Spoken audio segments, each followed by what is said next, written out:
Gazette du Togo, une vision sur l'actualité togolaise et sur le monde.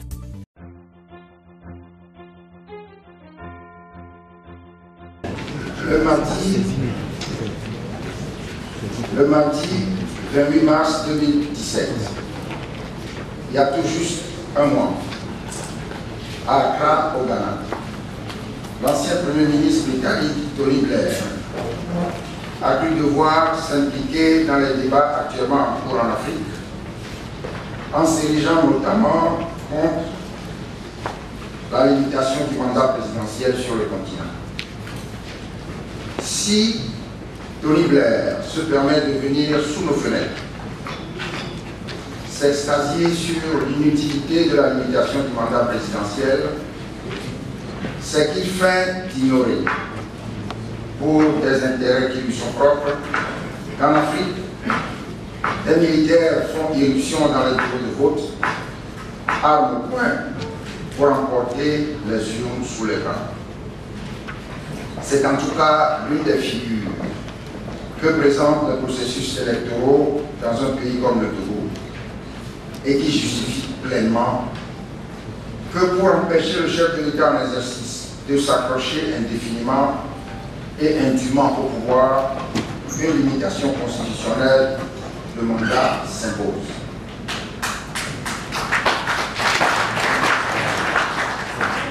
La limitation de mandat dans les pays africains devient ainsi un impératif capital pour le libre jeu de l'alternance politique et pour l'approfondissement de la démocratie. La quête des peuples africains pour le changement démocratique, l'alternance politique et l'instauration d'un état de droit respectueux des droits et libertés des citoyens demeure le fil conducteur de la réédition de notre colloque sur le thème de l'alternance politique en Afrique. Madame la Présidente du CAP 2015, Mesdames et Messieurs les chefs de partis politiques, honorables députés à l'Assemblée nationale, Mesdames et Messieurs les militants et sympathisants du CAP 2015, honorables invités, Mesdames, Messieurs, je ne vous cache pas tout le plaisir que j'ai de vous accueillir à ce colloque organisé par CAP 2015 sur la problématique de l'alternance politique en Afrique. Il y a un peu plus de 6 mois, les 10 et 11 octobre 2016, notre premier colloque du genre a connu un succès indéniable. Ce deuxième colloque est l'approfondissement du premier qui semble avoir laissé beaucoup de participants sur leur soif.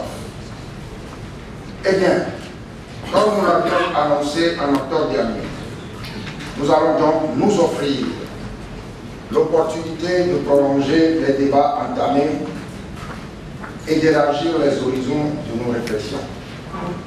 Nous demeurons cependant conscients de ne pouvoir circonscrire le sujet tant il est vaste par les multiples aspects contextuels qui sous-tendent les débats. Nous sommes néanmoins certains d'une chose, c'est que l'alternance politique est pleinement garantie dès lors que le système politique repose sur un socle de valeurs éthiques républicaines, privilégiant le respect de la Constitution et des lois, avec des institutions qui fonctionnent de manière autonome et indépendante. Les sujets retenus pour la présente édition, toujours actuels, sont, comme en octobre dernier, présentés par d'éminents conférenciers togolais et étrangers. Il s'agit des sujets suivants. 1. Libre accès aux médias et égalité des chances pendant les compétitions électorales en Afrique. Par M. Francis Patindé, journaliste, enseignant à Sciences Po Paris, le modérateur étant M. Éric Dupuis. 2.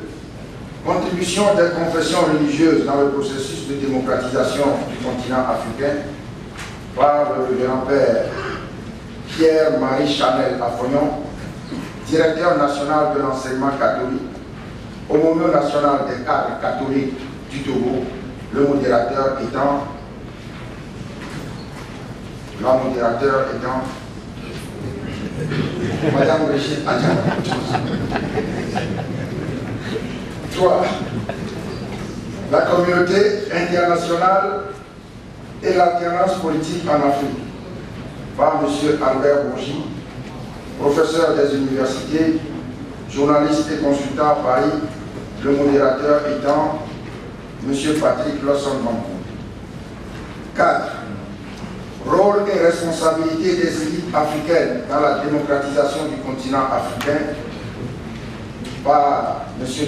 Godwin Tété, historien et écrivain, ancien fonctionnaire des Nations Unies, le modérateur étant M. Edem Adamchi. 5.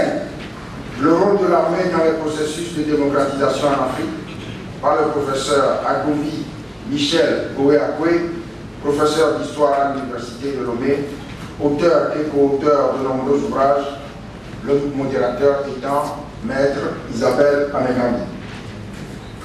6. L'instrumentalisation politique de la diversité ethnique en Afrique, par le professeur Komi Oulou, doyen de la faculté de droit de l'Université de Lomé, le modérateur étant M. Pascal Adebo. 7. Entre démocratie et dictature en Afrique. Rôle, responsabilité et compétences des commissions électorales nationales, par M. Jean-Jacques Teco, économiste, facilitateur en gouvernance électorale, le modérateur étant M. Antoine Folly. Mesdames et Messieurs les militants et sympathisants de CAP 2015, honorables invités, Mesdames, Messieurs, cette deuxième édition de notre colloque se tient au moment où le peuple togolais tout entier voit sous le jour d'un régime autocratique qui régente le Togo de père en fils depuis des décennies. En effet, depuis le crime crapuleux du 13 janvier 1963, le Togo est plongé dans la tourmente, englué dans une spirale de violence politique, de déni de droit et de justice, de violation massive des droits de l'homme, de falsification, de pillage et de bradage des richesses nationales. Le 14 avril 2017, il y a quelques jours, le régime RPT-UIR aura cumulé 50 années d'exercice continu du pouvoir d'État, répartis en 38 années pour Gnassingbé et Alima et 12 années pour son fils Paul Gnassingbé. C'est pour dissimuler à l'opinion cet espoir peu enviable dans une république que le parti au pouvoir a organisé à grands frais une communication médiatique qui a consisté à commémorer un prétendu 5e anniversaire de sa création, comme si le corps qui subit la férule peut oublier la durée des souffrances indélébiles qu'il porte. À cet égard, il importe de saluer le message de la conférence des évêques du Togo en date du 26 avril 2017, qui rappelle une fois encore, je cite, le principe de l'alternance politique, avant d'être une valeur démocratique, est surtout une exigence de droit naturel. Fin de citation. Tout le pays est pris en otage par une dictature implacable qui a érigé l'impunité, les coups de force et le tribalisme en règle de gouvernement. Les Togolaises et les Togolais vivent une crise sociopolitique sans fin, ponctuée d'élections frauduleuses et sanglantes qui empêchent toute alternance et partant tout développement économique et tout progrès social. Notre colloque se tient également au lendemain du 57e anniversaire de l'accession de notre pays à l'indépendance. La proclamation solennelle de l'indépendance du Togo, le 27 avril 1960, donnait au peuple togolais tout entier les promesses d'une aube nouvelle et prospère, qui verra les filles et les fils du Togo partager dans la justice et dans la fraternité les fruits du travail, de la liberté et de la patrie. Aujourd'hui, 57 ans après, le constat est amer. Des prédateurs se sont accaparés du destin de notre jeune nation et ont bradé l'indépendance si chèrement acquise, bafoué la dignité du peuple togolais, confisqué le pouvoir ainsi que les droits et libertés des citoyens, et mis le pays et ses ressources en coupe réglée, en confinant les Togolaises et les Togolais à la misère et au dénuement.